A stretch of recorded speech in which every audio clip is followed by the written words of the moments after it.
name is Inksal Sharab, and I'm the program manager for the Cyber.NYC internship program. In partnership with Women.NYC, tonight we are so thrilled to be hosting this evening's Women in Cybersecurity panel discussion. Tonight, we are joined by three accomplished women in this field who will be sharing valuable insights on how to advance your career, whether that's in industry or in academia.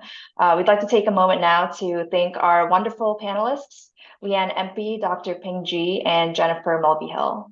We'd also like to thank Brian Shurkett, Daria Siegel, and Nina Cheen from the New York City Economic Development Corporation for supporting this initiative. And last but not least, we'd like to give a big shout out to Women.NYC, with whom we're partnering and hosting this event. So Women.NYC, their main mission is to drive gender representation in growing fields in New York City. And they're doing this by leveraging the resources that the city has to offer and introducing women to opportunities no matter where they are in their professional journey. So definitely do check them out. It's they're called Women.NYC, and that's the URL as well, which is amazing. Finally, we do have a few housekeeping items that we'd like to go over. Please note that this session is being recorded and we are currently live streaming this on YouTube. We'll also be reserving the last 15 minutes for Q&A. So between now and 6:45, please think of some questions that you'd like to ask our panelists, and we will try our very best to address those questions at the end of the discussion. All right, so let's go ahead and get started. Panelists, if you could please share with the audience your current role, responsibilities that it entails, and if you could provide us with a brief summary of your career path up to this point, that would be great. Leanne, would you like to kick things off? Sure. Thanks, Yancel, so much. Thank you so much for inviting me. I'm really pleased to be here and joining Ping and Jennifer on this panel. What am I doing today? So I am a senior director of content for the Proofpoint security awareness product. Obviously sitting within Proofpoint, which is a large global cybersecurity vendor. That, as far as what does that mean, senior director of content, I sit within product management. So we're producing a cybersecurity awareness product. So I have a team of approximately 20 people who are building all of the content that then goes out to large global 1,000 organizations plus government to educate employees about cyber risks and what they should be avoiding.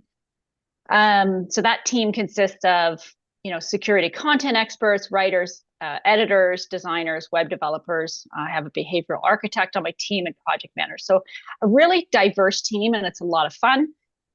Prior to this work, I worked for another cybersecurity vendor, bringing a product to market. And I have worked in cybersecurity for, I actually don't know the number of years, but worked in technology. My first job in technology was in 1998. So really moving through technology. I started in telecom and then had an opportunity working for a cybersecurity value-added reseller, which actually gave me kind of that experience of understanding the security landscape and the market. So that's a quick snapshot of my background. Thanks so much, Leanne. So audience, I actually met Leanne at a Women in Cybersecurity panel hosted by Proofpoint. And Leanne, when I heard you speaking, and I knew that we were holding this event, I definitely wanted you on the panel. So thank you so much for being here today. Ping, would you like to go next? Absolutely, yes. Hi, everyone. My name is Ping Ji. I'm a professor of City University of New York. And I actually started my career as a professor there 20 years ago, joining Zhang Jie College of Criminal Justice. I was one of the founding faculty to establish Zhang Jie's master's degree in digital forensics. That was 19 years ago. And when Zhang Jie created that master's program in digital forensics, it was the nation's very first such program. I'm very proud to be potentially the nation's very first professor who have ever taught a class in networks forensics. I might even, be one of the first few who cooked up that title back then. So before then, my career life has been really simple. I'm from school to school to school. Okay, so I have been a computer scientist, started to study computer science since I was 18. So I do have a undergraduate degree in computer science and technology. That's bachelor, and I also have a doctoral degree in computer science from UMass Amherst. My thesis, basically my research area is really in the broad field of computer networks. But since joining Zhangzhe and recent years, we got this big grant from Google supporting us in doing research in and education in cybersecurity again. Like I did take a little gap time, deviating from cybersecurity, but now I come back. So yeah, my career again has been teaching and doing research in the spectrum of computer networking and network security. And I actually do have a lot to talk about as well. Thank you.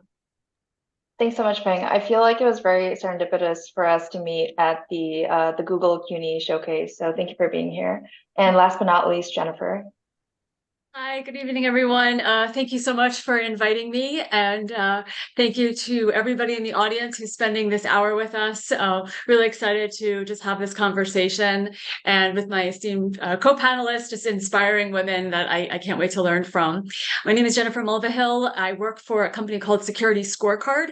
We provide cybersecurity ratings to enterprises, really looking at their cybersecurity preparedness, their ability to prepare to protect companies against attacks and also respond if they are attacked, whether it's a ransomware attack or a phishing attack. And we rate those companies really in a very academic way from A to F. And it's ratings that also apply to the cyber insurance community, similar to other financial ratings, but in a cybersecurity sort of lens. Prior to that, I worked for an incident response firm named Kroll, and I was very involved with investigations, so learned a lot about the motives of bad actors, how they enter the network, how best to respond, what are the damages that they're looking for. So I have a blend of a lot of technical experience, but also a little bit broader about cyber risk in general. And I started my career actually as a lawyer. I was a trademark attorney back in the early 2000s. And that's when the internet was really growing and sort of bad things were happening online.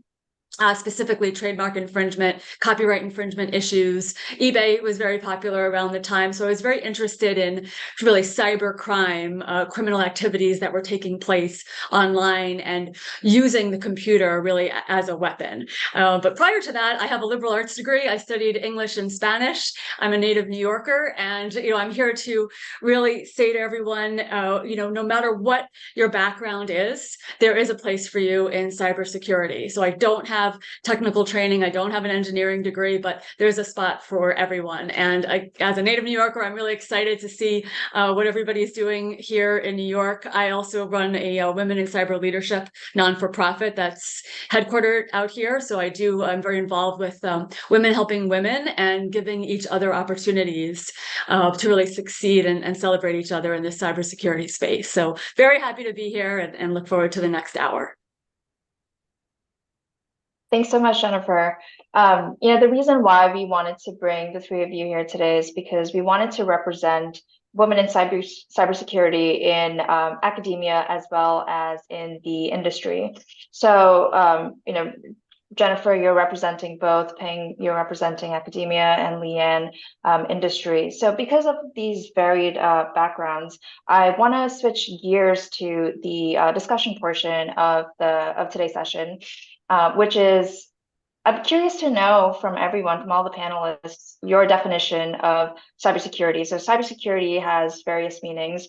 I think that for somebody who's not familiar with this field, they tend to think of cybersecurity as a means to protect entities, be it yourself or be it companies or government agencies, et cetera. Like the list goes on, from hackers. right? That would be like the layperson. Like if I asked my mom, I think she would probably say the same thing. If I asked myself that last year, I would probably say the same thing. So because of your different backgrounds, maybe Peng, we could start with you as a professor teaching computer science, data science, and with the evolving nature of technology and cybersecurity and integrating all of those into curriculum to teach your students. Could you share with the audience your personal definition of cybersecurity and how that definition fits into your work? Sure. This is a very hard question, because when you are thinking about providing a specific definition for something as academia, like we need to be careful, right? But I don't think I can really define fully what cybersecurity really means. But, what you just mentioned, actually the common sense of cybersecurity is pretty much accurate. It's part of it, right? And also, with my understanding and my career, teaching and doing research in the cybersecurity, field. So indeed, in earlier days, cybersecurity means more on the detection, protection side, right? We want to detect whether there's hacking happening, detect malwares, things like that. But now, there are to me, especially I teach network forensics, so there are so many bad things keep happening. And no matter how the companies or the professionals, we try to put up efforts to, come up with new measures to prevent bad things from happening, bad things do happen.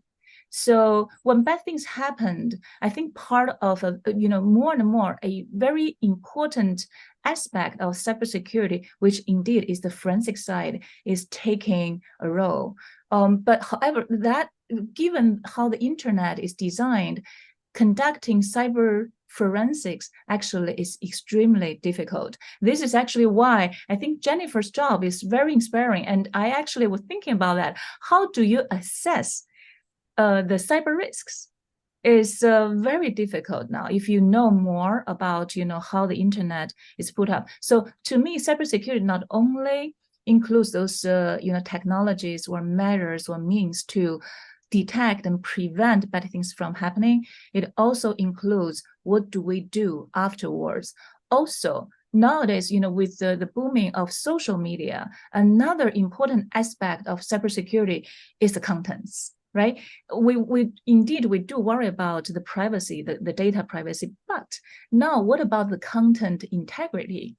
Or, people start to use the term misinformation or disinformation or fake news sometimes, or fake, information, right? So how do we identify those, massive amount of information provided by the individual users of the internet, which may not had the integrity checking? That is a great challenge of cybersecurity nowadays as well. So to me, professionally in my classroom, we teach computer networks as a start, and we teach network security. Actually, I taught both network security and network forensics, both courses back to back. And I still remember, and it is still true until this day, we do, as professors, we do need to make efforts to separate the curriculum of these two. But I actually do think, it's quite obvious. Network security, we talk about, again, the detection, prevention, and network forensics is more on the data collection. How do we take network traces and how do we analyze network traces to conduct the forensics steps? So what is the goal of forensics? The forensic step, the goal is really to try to identify the true attacker or try to make someone accountable for the bad behavior of the internet. But all of this actually is not only teaching. Part of my job is research too, because all of this technology and the problems are cutting edge. Okay, so it's really like the security professionals, we were trying to do something, then the attackers or hackers, they are, having their ways to overcome, the efforts. So it's a never ending battle. So how my job fits, is, again, ongoing efforts in both research and teaching, and these two are merged together. Actually, I'm sorry to briefly, go back to introduce myself a little bit. I forgot to say, because we're talking about the women, and leadership, things like that. That one very important piece about myself, I am actually currently the executive officer or the leader of the only computer science PhD program of City University of New York. CUNY has 25 institutions, and I lead the only computer science PhD program at the CUNY Graduate Center as well. So just want to add that. I already said too much. No, Ping, I definitely appreciate it. Yeah. No, I appreciate that. Jennifer, I'm curious to hear your thoughts on this. And Jennifer, one more thing. Before you talked about women in cyber leadership, if folks in the audience are interested, how might they go about learning more about women in cyber leadership? There we go. Yeah, thank you. I saw some notes coming in from the chat. So thank you for everybody who's really interested. And I will follow your lead, how you'd like me to just send the information. I certainly can put it in the chat, or I can work through you, and if you want to disseminate it. But we do have a LinkedIn page. Just briefly, and I can send my email around as well. And we don't charge for membership. We started with 6 women in a conference room back in probably 2013 with a grassroots effort. We now have over 500 members, and I certainly don't want to take time just speaking about that, but thank you for the interest, and I will work with you, Yangsel, to pass along the information. Great, thanks so much. And going back to the question, would you be able to share your personal definition of cybersecurity and how your work, whether it's working as a security scorecard or helping students and being a professor, how your definition fits into, I guess, both fields, industry, academia, your choice?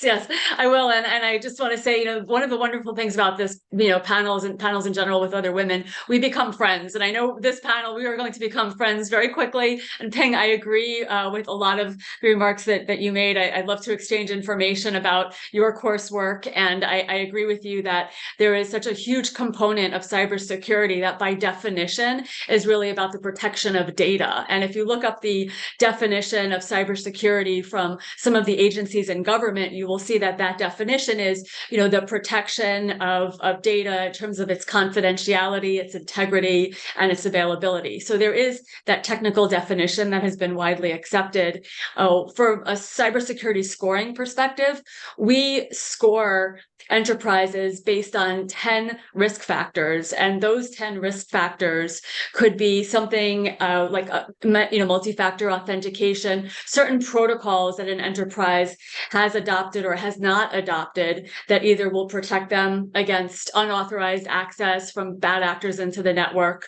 or at least will mitigate some of the damage that could be caused if there is somebody in the network, who doesn't belong in the network. So on the technical side, that's the work that I do. And we rely on a lot of threat intel, a lot of intel from the dark web to really substantiate and defend those scores.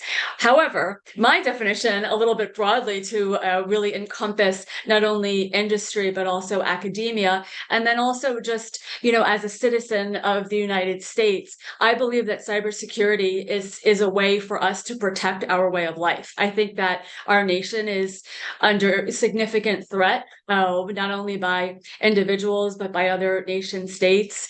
I haven't served in government. I haven't served in the military, haven't been part of law enforcement, but I do think it's our responsibility to do our part to protect our way of life. And some of that tracks to critical infrastructure threats. So when I look at New York City and we look at, the Internet of Things and the interconnectedness of our world and transportation now, I think about the New York subway system. I think about using our phones to get us into the subway and all of those really attack vectors. So I look at cybersecurity from a broader perspective, not just technical, but, how do we continue the way of life that we're privileged to enjoy? And the reason that I say that there's a spot for everybody in cybersecurity from an industry perspective is because we need everybody's talents to protect the way we live. If you speak multiple languages, if you like to write, if you like to read, if you want to analyze threat intel. There are just so many different roles that are not what you necessarily traditionally associate with cybersecurity. So I think it's broader. I look at the themes of if you're resilient, and I believe New Yorkers are resilient, if you have endurance, then you are really, right size and you're positioned for a role in cyber. So I look at it from a very broad kind of risk management perspective and a very practical perspective. Thanks so much, Jennifer. And I love that you mentioned that everyone has a role in cybersecurity. So that's actually a question that we'll be touching upon soon. So audience, stay tuned. Leanne, I'd love your take on this question. Yeah, about and I'm so glad, Jennifer, you brought that up, because I fully agree with you. There is a role for everyone.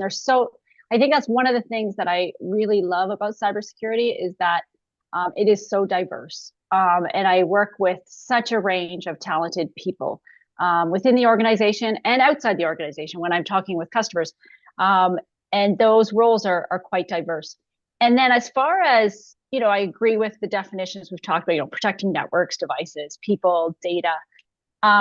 But the one thing I think that resonates for me working in the cybersecurity industry is how much it is constantly changing. That threat landscape is moving so quick. And, something that, for example, we recently saw with the war happening in the Middle East, that instantly, right, threat actors took advantage of that. They're already sending things out. And that was very quick. That was within a day, I think that was picked up. So it is just constantly evolving. And so staying on top of that, and really, as far as where my day-to-day focus is on, is ensuring that employees are equipped to make good choices, and are armed, against those threat actors, and sometimes even against people who are, making better choices for those that are unintentionally making bad choices and putting their organizations at risk.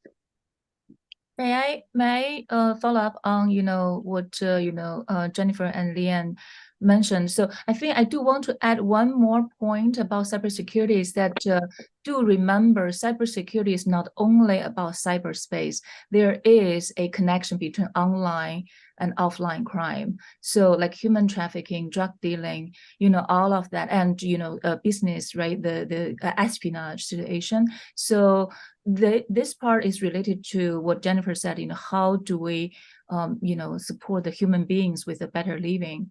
And this is not only about this country; it's global. Because to really conduct cybersecurity or cyber forensics, these kind of efforts, one country, the cyberspace has no country border. Keep that in mind. So we need international collaboration as well. Yeah, I agree with what all of you have said, and something that I want to touch upon again is Jennifer, to your point about how everyone can contribute.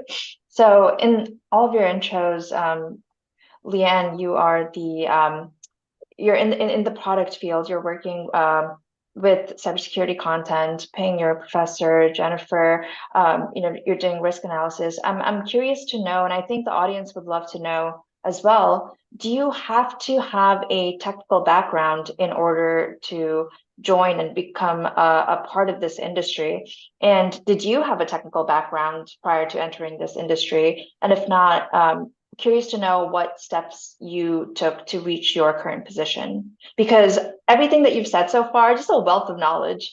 And I feel like our audience members would benefit from this. I'm reluctant. I would make my answer very short because my background is very straightforward and it indeed is technical. So but I do, want to say that I'm confident that there are positions or like roles in the cybersecurity industry that, people with a very different background can fit in, right? But, like from my perspective, though, if you really do want to do the highly technical, or, like on the doctoral level research, or if you want to be able to configure a router, or, configure firewalls, or, analyze the backbone traffic, the network traffic, conducting traffic engineering, those kind of things does need, years of training in technical, direction. However, there are many other, different aspects of this industry, in cybersecurity that can be taken by a lot of people. And I actually do want to quote one data. I think it is true. You feel free to verify it.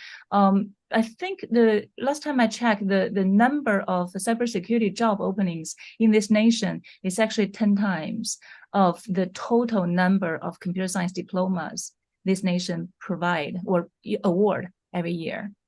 So this is crazy. So this actually shows how desperate, this society really needs cybersecurity professionals. Yeah, and I hope that our internship program can also aid with that. We opened our application from September to October 15th, so mid-October, and we've received more than 700 applications from New Yorkers who are interested in breaking into the industry.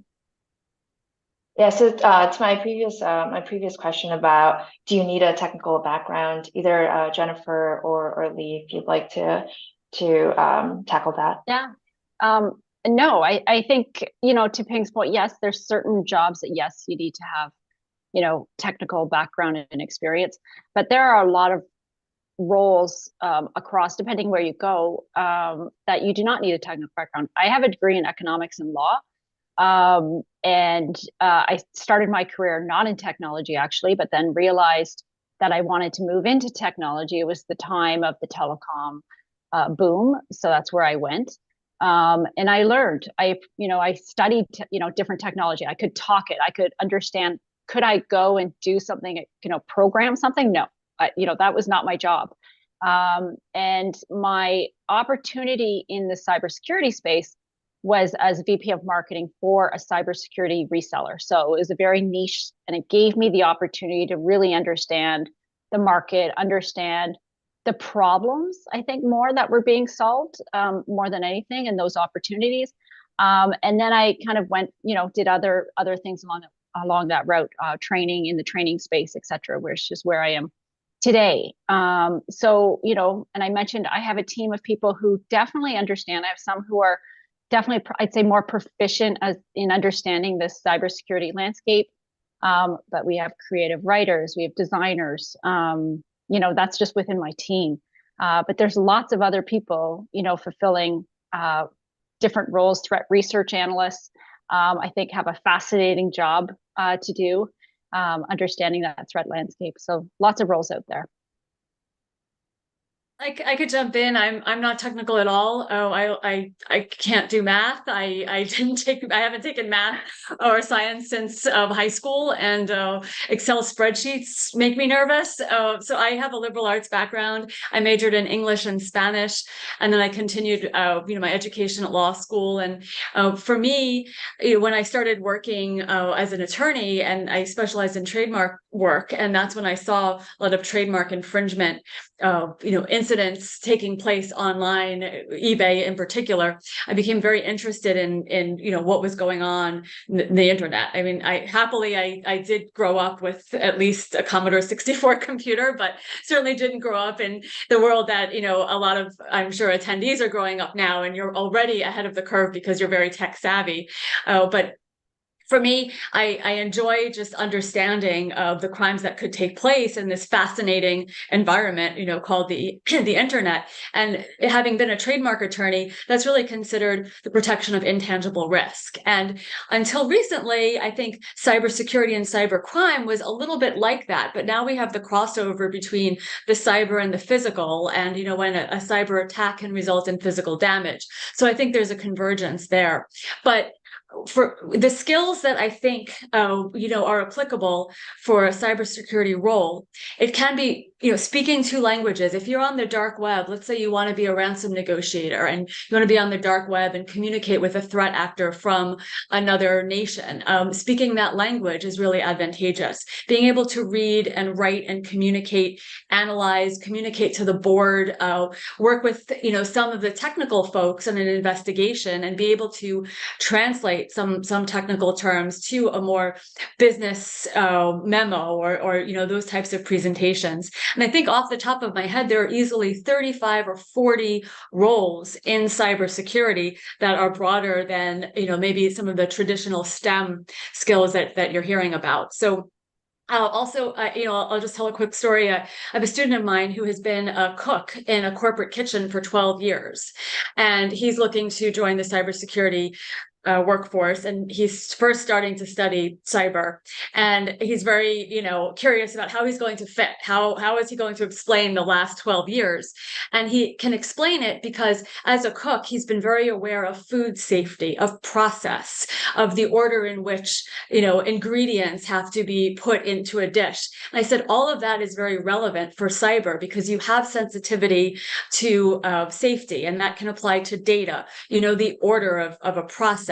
And when we investigate an incident, there's an order that will investigate an incident. So, I think that there's a clear path. So anything that you've done in your past, I think there's something that's relevant to cyber. I was just fortunate to learn on the job. So I also want to encourage everyone, to take a chance and start applying to roles, even if you're just starting to study in the field, because there is a lot of on-the-job training, because the nation needs individuals who are willing to put in the work. And so I think it's just a great industry. You don't have to have all the degrees and all the certificates to get started.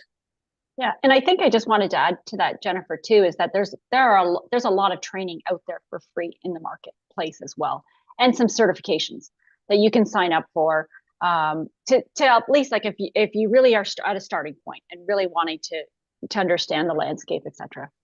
I don't know whether that's appropriate. Just want to advertise for CUNY. We actually do. Like John Jay College has this digital forensics certificate. Definitely, we have master's degree in digital forensics, and I also run another. I forgot another thing about myself. I do also manage the data science master's program at CUNY Graduate Center, and we do also offer a data science certificate, which is highly needed in the cybersecurity investigation field. And CCNY, City College, also has cybersecurity degrees. Just FYI, in case people are interested in applying, because right now it's the season. Yeah, thanks so much, everyone. Panelists, if it's okay with you, I would love to, meet again and compile a list of resources so that I can share it with the attendees, because I think that would be very helpful. Sure. So stay tuned for an email from me after, maybe not tonight, but tomorrow. Appreciate that. Thank you. So Jennifer, you were giving advice on how students, or I guess attendees of this panel, should apply for roles that they're interested in within this field. I know for myself, when I apply for roles, I look at the list of responsibilities. And let's say there are 10 of them, if I don't meet all 10, I will not apply. And this is something that I'm trying to unlearn. So this is for all three panelists. Being a woman in this field, or being a woman in tech, whether it's in academia or in the industry, were there any obstacles that you encountered when you were first starting out your career in this domain? And if so, how did you overcome them? And the reason why I'm asking you all that is because the attendees here, they're applying for internships, they're applying for roles.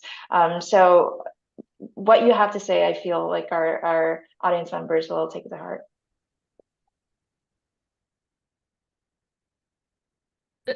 Okay, I'll start again. Hello?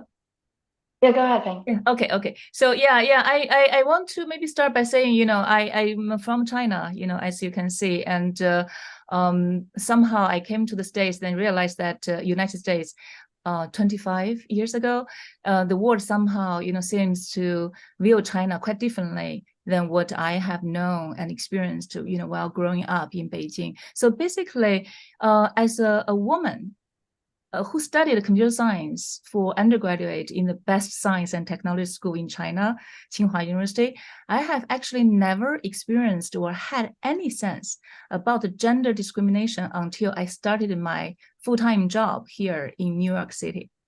Okay, so that is also after I finished my doctoral degree in Massachusetts. So I think, I learned later on, the world may misperceive China or, gender bias differently. But I'm not saying that there's no gender bias in China or at other places. What I want to point out here is that bias and stereotypicals are everywhere, and it could be anything. So when we as women, want the world to treat us fairly, I think we should start by acknowledging to ourselves with confidence that we are an equal being. That's my first advice. Now come back to, the challenges that I faced. It's so funny, like I never knew that in the eyes of some of my senior colleagues, that quote, cooking for my husband was the reason for me running out of a class, and heading back home. I was literally just trying to catch the train. That was actually hearing that comment. Okay, so you're running because you really need to cook for your husband. I'm like, what are you talking about? That was the very first time I realized that, I could be perceived as a woman before being recognized as a computer science professor. So, but here I actually do want to, provide a little bit of observation or advice here, is that realizing this challenge actually are my first step to conquer it. Okay, so we should realize that there are biases, there are stereotypicals, and they do exist. Then we will, basically persist or just continue raise your voice, right, more affirmatively and with more confidence, because it's when you realize, okay, so indeed this person asked me the same question again, might be because I'm a woman, then you will just know it's not your fault. Okay, so do not get discouraged or somehow turned down. Just be more confident and just step up and continue saying that, okay, so this is what I meant and this is what I want. Okay, so and this maybe is some. I hope I made sense. It's just I became a very loud voice at my work. I don't know whether that's good or bad, but definitely, we really do need to push back. And as a educator, also a woman, right? A woman computer scientist, I took it truly to my heart, dearly to my heart, to promote women and girls in the industry. If you look at the job market data, and if you look at, the demand, right, for cybersecurity professionals, and at the same time, if you look at how many girls and women are in the computer science discipline, let alone cybersecurity, is shocking, and it worries me. I want more girls to, to believe in yourself. Okay, so it's their fault. It's their fault to question you, but actually it is your responsibility to yourself to be confident and step up and say what you want to say and learn what you should learn. It's not that hard. Okay, that's I appreciate that answer, and that's great advice, Jennifer. I'm curious to know, to this point, why you started the Women in Cyber Leadership, because I feel like it aligns with this question about being a woman in this field facing obstacles. Sure, I will say that as an attorney, I had faced some of these obstacles. The legal industry is also fairly male dominated. And when I was graduating law school, a woman in the career services office actually recommended that when I interview, I pull my hair back. Oh, and then, my first job after law school, I had received a comment from a male supervisor saying that he thought I was too blonde to be smart. And I actually said that I'm not really blonde. So his whole, theory just fell flat. And I think that, sometimes just having that really hard, honest conversation, because it was an awkward comment to hear. And I felt like, I had to say something that was, based on truth and frankly, very awkward to say. And now, I've been on panels and I've told that story in the past. So some of that, sort of makes you stronger. And, I think if you are a hard worker and you believe in yourself and you put in the hard work, you have that to depend on. You don't need anything more than that. That being said, the reason that I started the group was because when I moved into cybersecurity, it was at the time when a lot of former law enforcement professionals were just leaving, different agencies or the bureau, and they were joining the private sector. And it was very male dominated. And I felt like they didn't have tolerance to, even explain anything to me. They were really not including me in any calls. I really didn't feel like I could even speak on a client call or ask a question. And I had started talking to some other women about that, and I found that I wasn't alone in that feeling. And so it just, the corporation just grew. It was really a grassroots effort. We started talking to other women and found that, we had worked probably 10 years in the workforce. So we had some professional experience, but we still needed a little bit more of an education in this cybersecurity field, which was, really starting to grow rapidly. So we felt like we were fulfilling a need. I will say that in addition to, some of the comments that come from men, you also have to be aware of helping other women. And that's part of this mission as well. I'm so grateful to be on this panel today, but I would also consider, if I'm asked to be on another panel, to pass along that invitation to a woman who maybe hasn't spoken yet, because it's their time also to have the opportunity to be heard and to network and to learn from other panelists. So I think it's very important for women to help other women. I think it's very important to include men. When I registered for my trademark for Women in Cyber Leadership, the attorney that I worked with said, you have to make sure that your mission statement and that your description of your trademark is very inclusive. And I was sort of course, but he wasn't sure if I would even, allow men to attend any meetings. And I said, that's ridiculous, because I wouldn't want anyone to feel the way that I had felt. And I really think, we can't point fingers at any one particular group. And if we don't give others the opportunity to hear us, then we don't give anyone the opportunity to maybe change, some behavior that they don't even realize that they're doing. So I think that, we approach diversity and inclusivity, giving others the benefit of the doubt, and then standing up for yourself and speaking up for yourself. Women are, if we want to look at stereotypes, women are also very good additions to this industry. If you consider that women are good listeners, that we have the sensitivity factor. And I had heard another woman say this on a panel. Remember the diaries that maybe we used to write in that had the lock and key, and you'd write your diary, you'd lock it and you put it under your pillow. I mean, we know how to keep secrets. So it's also, we understand confidentiality. We understand, what's sensitive for someone. And so I think that should also just give us confidence, in our nature, that we belong here. So that's just some of my thoughts on sort of in what I've experienced in the past. And I think, so if I can just add, I mean, I think I agree with both Ping and Jennifer made some really great comments. And so the one thing I'd like to add, when I have in the past felt that I've been in situations that either weren't appropriate, or over time period, you see patterns, right, emerge that you're like, this isn't right, is what has worked is I find the champion. I find my champion in an organization. And that can actually, that can be a female or a male, it doesn't matter. But I think that can help you a lot. It is aligning yourself with that champion or getting their support, especially when you're facing adversity. In an environment. And I've been very lucky. I think in cybersecurity, I haven't faced it that much. Definitely have I in my career in the technology sector for sure. But I think generally it's been very good. I guess it was a couple of months ago, I was in Houston for a Women in Cybersecurity event. And the group of women around the table, I was really surprised. They actually were talking, and a lot of them were young women just starting their career. And they were saying how they were feeling isolated. They were the only woman in the office. And so in that environment, they were so excited just to be sitting around a table, connecting and networking. So I'd say if you don't have your champion internally, I think, networking opportunities, like Jennifer's organization, et cetera, that you can connect with and connect with other women in the industry is really important. To give you that. And I was so happy leaving that event a couple of months ago. The women were all sharing their cards and planning to reconnect. So I think that's really critical.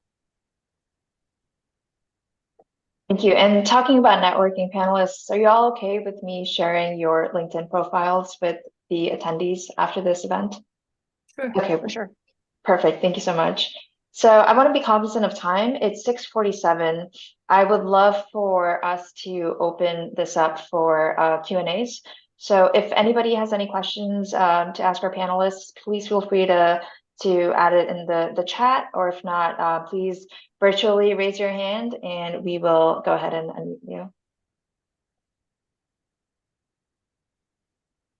Is this only for women, or also men can join? So if you have any questions about the Cyber NYC internship program, please contact us at cyberinternships@upperweststrategies.com, and we'd be more than happy to answer any questions about our program then. So we have a question from Rihanna Butts. What advice would you give a beginner trying to break into a cybersecurity field? Sorry, I always take the first spot. Sorry about that. But anyways, I couldn't help. I'm a professor. I guess I talk too much. So yeah, and actually, this is related to the professorship. My advice definitely is take a course, or find a way to start to learn something that either online open source course, or like CUNY offers. I'm pretty sure all of CUNY's institutions, including the Graduate Center, Zhangzhou College, City College, Hunter College, all of these colleges offer the non-matriculate enrollment opportunity, but usually those courses, it does need certain background, or start with the certificates, right? Like Leanne early on mentioned, the certificates may be useful. No matter what, I think whatever we want to learn, we have to start from learning, right? Like if you want to get into this industry, you have to start from learning something about it. Yeah. I'd like to add. I'm sorry. Go ahead. No, go ahead, Jennifer. That's okay. Okay. I think one of the things taken from, I think when I look back at my career is taking advantage of opportunities when they're presented to you. And I think sometimes those opportunities can be small and they're a bit in disguise. And then take that moment and learn, right? To Ping's point. And the learning, of course, there's the education part of it, but every job there's learning opportunities, and hopefully you never stop learning in your life and in your career. So I think grab opportunities that are available to you. I think that's my takeaway. I think what I've learned in my career. So, Jennifer, over to you. I was going to say that, yes, I believe in education, and there are a lot of certificate programs. There's a certificate program, and then there are certification programs. So there is a difference. So, when you look for those, consider those differences. I do not believe you need certifications to start a job in cyber, or a career in cyber. I also tutor at Gutman Community College, which is part of CUNY, and we're offering a certificate program for students who have high school diplomas. And, it's sort of just a way to familiarize yourself with computers, just in general, but also, a little bit about networking, management, information systems. So that's one option. But I do believe that everybody has some experience, background. I mean, if you speak different languages, what language would be great to learn? AI. That's considered a language. So if you already have that capability of speaking multiple languages, think about your ability to really learn AI. But I would say specifically, the short answer to entry-level jobs, somebody I think wrote in the chat, the SOC, like a SOC analyst. Some of the skills that are required for a SOC analyst is, do you have the resiliency to perhaps work a 24-hour shift and monitor unusual activity that you could see in the network and have the skill set to escalate when you see something that doesn't look like, normal network traffic. That's something that you could learn quickly. And then that escalation skill, is something that would allow you to, climb up a little bit in the organization. If you're interested in incident response, the ability to respond to any type of cyber attack, again, that theme of being resilient and being willing to jump on a call on a Friday night or over the weekend, that's a skill. But you could start to learn about incident response. You could be the one who would actually maybe collect the evidence, collect it. It's like a traditional investigation in some respect. Any kind of victim organization will send over maybe their hard drive, and you have to take in that evidence and label it, and you have chain of custody and put it in an evidence locker, and then maybe make a forensic copy of that. That's something you could learn very quickly, and it would allow you to be part of the incident response team, and you could then shadow that incident response team and then learn a little bit more about the cyber attack chain and the steps of an investigation. So those types of jobs where you can apply skills of those themes of being able to monitor and put in those hours and then shadow others, I think is also a good first step. And I'm also curious, I know that there's some certificates that are free, but there are others where you do have, it is an investment. So as technology evolves, as the cybersecurity field evolves, what are some resources that you all use on a day-to-day basis, whether it's like a news article database or whether it's podcasts? Are there any resources that you would recommend, maybe like top two, or maybe even your number one resource that you'd like to share with the attendees today, just to stay up to date on cybersecurity news? I don't think I will have a popular answer. My answer I actually do go to professional conferences, and because my focus is more on the solving the unsolvable problems, tackling the most challenging, technically and scientifically challenging problems, like network forensics. How do you correlate the network traffic, like incoming and network flows? My students do look into the packets data. But anyway, so I do have in 2 weeks, I think. Yeah, for example, this conference called CCS. See, I don't even remember the full name. It's the top, computer security conference. I think it's ACM, CCS, the computer security conference, right? And also as a networking person, SIGCOM, special interest group in communication, that is the very top, research conference. But the reason I say that my answer may not be particularly popular is, SIGSAC. Thank you, Brian, in the chat, right? Thank you. So yes, actually, Brian, the link that Brian, posted in the chat, the SIGSAC organization has a bunch of conferences that people can look into, and there are a lot of cutting edge research papers, and sometimes actually many of them are from industry, there that you can read. Yeah, that's my primary resources. Yeah. I would just say that. Go ahead, Jennifer. No, you go ahead this time. We're very in sync. So I would say for me and for the class that I teach, I really use real life resources. So databreaches.net is a great source if you're interested in incident response and you want to see the attacks that are currently taking place. That's a great online resource, and I could send a follow-up email about this. Brian Krebs is an excellent resource. He's a journalist, and he keeps a very reliable database that collects, again, a lot of attacks that are taking place globally. So in terms of the day-to-day, what are the attacks that our nation is facing and how are enterprises responding? I use that sort of real life information. There is also a terrific certificate program that Texas A&M has online that's free, and they're almost micro certifications. And I really like this program because if for instance you're interested in pen testing or ethical hacking, they have very small courses that you could take that would be a 2-hour class or a 9-hour class. They're not really longer than that, and you can start stacking your resume with those quick certificates, and it shows any potential employer what your interest is and what your focus is, and they're a pleasure to take. They're very easy to listen to, so I always recommend that. Coursera is another good resource. I know that CUNY has a relationship with Coursera, so I do believe you can access those classes for free. Microsoft is another good resource, because Microsoft, I believe they're trying to get more into cybersecurity. Microsoft historically has been about office products and productivity at work, as opposed to heavy on the cybersecurity side. So they're offering a lot of classes for free, and certainly, that's a name that everybody would recognize. So I would look at those organizations. I would also say, when you're looking for jobs, there is a cybersecurity component of every single sector now. So retail, hospitality, don't just look for the tech sounding jobs and the tech sounding companies.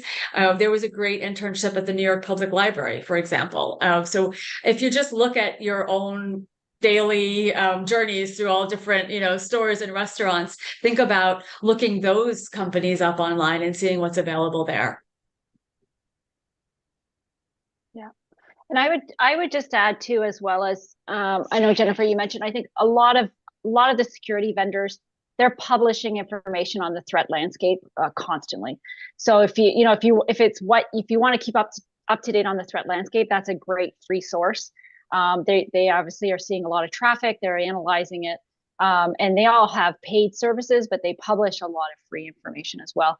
The other thing is lots of podcasts. I know, I'm focused around security awareness. So the podcasts I listen to are on that topic. You can just Google, there's tons of different ones. And then as far as from a government document perspective, I keep up on NIST and all the documentation that they put out. And that seems to be changing, a lot of different stuff going on with NIST at the moment. I do, want to add one more thing on top of what Jennifer said. Since you mentioned Microsoft, I feel responsible to mention Google because, Google invested in us. Okay, so Google actually just invested $12 million to 4 universities in New York City: Columbia, NYU, Cornell Tech, and us, CUNY. And, I'm the leader of the CUNY team on research and education in cybersecurity. And Google actually does have, one collaboration initiative that we're trying to do together is that Google does provide this cybersecurity certificate on Coursera. And what they did is something that I actually always wanted to find out, is that I know that they interviewed hundreds, at least 150, employers like, Walgreens, Walmart, Lowe's, about their entry-level cybersecurity, needs. So I think they put up their curriculum that way. So I think that indeed it should be also a very good resource to look into. So we are running out of time, but we do have a few additional questions. So maybe we could make this as like a rapid response. So for anybody who wants to answer these questions, how do you choose which sector of cybersecurity to pursue? I think I'll start. I think that's a really tough question, and it really depends on what you're interested in. So I think that's where I would start, is because there are so many different roles in cybersecurity. And I think, Jennifer was even talking about from a vertical application perspective, right? Like, is it actually retail, or, pick any vertical. There are just so many opportunities. So I think, do you like to write? Do you like more to be responsive to a threat? That type of thing. So I think kind of understanding where your strengths are will help you kind of focus on an area. NIST does have a cybersecurity roles document that outlines the different roles in cybersecurity. I don't know if that would be helpful. It's because I think it doesn't cover everything, but that might be worth looking at. Yeah, Leanne, I think that's great. I think that might be the NICE document. The NICE, exactly. Right? It's NICE, the NICE, yeah. Nice. Yeah, I'm also looking, Brian, you are doing such a great job of just posting the links to everything we say. So I think that yeah, NICE, that's part of NIST, has a very nice spreadsheet that maps your skills and interests to the actual roles in cyber. Leanne and Jennifer, thank you for taking on that question. So last question for today's panel. I got a CompTIA Security Plus by self-study. Is there anything I should learn before, they said an internship, but before an internship or an entry-level position? And again, to anybody who would like to take that on.